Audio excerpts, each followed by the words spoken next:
श्री गोपाळ कृष्ण भगवान की जय. लीळा नंबर 391चा उर्वरित भाग.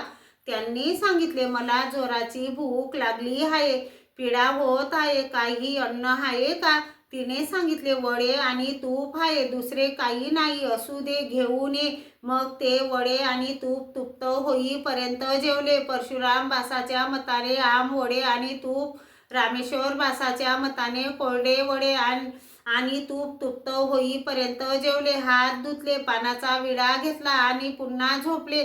सकाळीच सर्वज्ञांच्या दर्शनाला आले. सर्वज्ञांनी विचारले, नायका, रात्री काही त्रास झाला?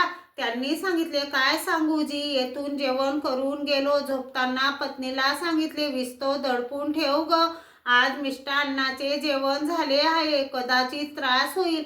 परंतु मध्यरात्री उलट जोराची भूक लागली. पत्नी करवी दिवा लावविला. मग तिला विचारले, काही अन्न आहे का? तिने सांगितले, वडे आणि तूप व्यतिरिक्त काही नाही. मग वडे आणि तूप तृप्त होईपर्यंत जेवलो जी. सर्वज्ञांनी विचारले, आता कसं आहे?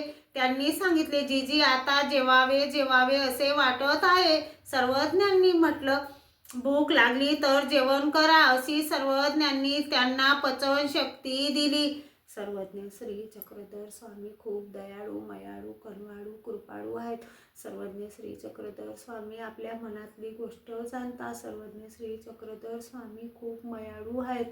श्री गोपाळ कृष्ण भगवान की जय.